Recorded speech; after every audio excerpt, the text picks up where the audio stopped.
my name is Rob Bittner.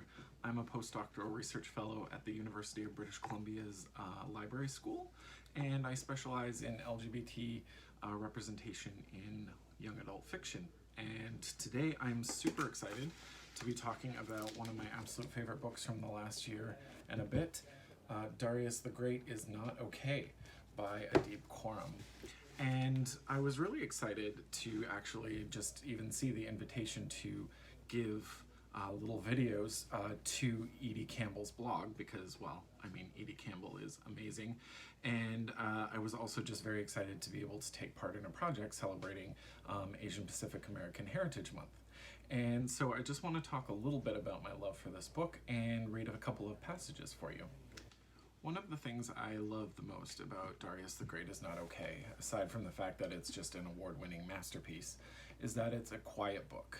It's a really nice, nuanced, complex, in-depth exploration of one person's attempts to discover himself and discover his place in between different spaces in the world, his home in America and his family in Iran.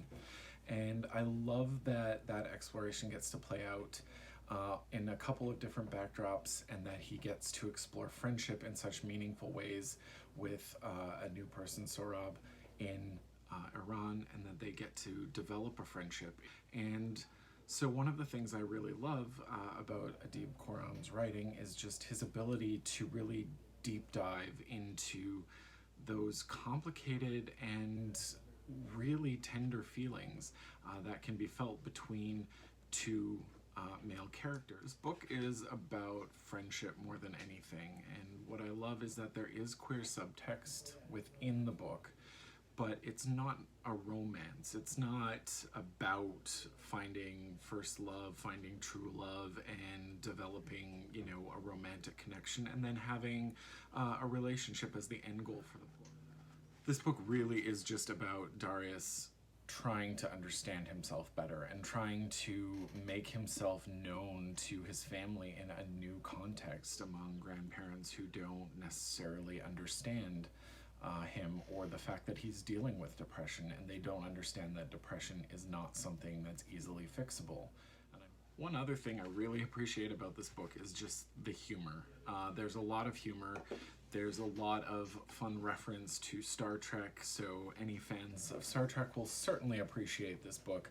And also the descriptions of food are glorious. So now I'm going to read to you a passage from the book, speaking of tea, where Darius is trying to explain to his boss at the coffee shop a joke that really doesn't necessarily translate from Farsi. As a people group, Persians are genetically predisposed to like tea, and even though I was only half Persian, I had inherited a full-strength tea-loving gene sequence from my mom. You know how Persians make tea? My mom would ask. How? I would say. We put hell in it and we damn it, she would say, and I would laugh because it was funny to hear my mom, who never used colorful metaphors, pretend to curse. In Farsi, hell means cardamom, which is what makes Persian tea so delicious, and dam means to steep. When I explained the joke to Mr. Apitan, he was not amused. You can't swear at the customers, Darius, he said. I wasn't going to. It's Farsi. It's a joke. You can't do that. Charles Apitan was the most literal person I knew. At another point in the book, Darius is trying to explain what depression is to his grandpa, and I want to read to you a little bit from that passage. I put the jam back in the refrigerator and grabbed a glass. Mamu didn't keep her glassware in the cupboard. She kept it upside down in a drawer to the left of the sink, which I thought was an interesting way to store glasses. I grabbed the pitcher of filtered water and opened up my meds. Darioush, what are you doing? Babu had emerged from his room, dressed in another pair of creased dress pants and blue button-up. I dribbled some water down the front of my shirt as I swallowed, taking my medicine. Medicine? He set his cup in the sink and picked up one of my pill bottles. What is this for? Are you sick? Depression, I said. I refilled my glass and took another gulp so I wouldn't have to look at Babu. I could sense the disappointment radiating off of him. I never expected Ardashir Barami to have so much in common with his son-in-law. What are you depressed for? He shook the pill bottle. You have to think positive, Baba. Medicine is for old people like me. It's just the way I am, I squeaked. I would never be good enough for Ardashir Barami. So, in conclusion, I think everyone should be picking up a copy of Darius the Great Is Not Okay if they haven't already. It's an amazing book. Teens love it. It's definitely worth checking out.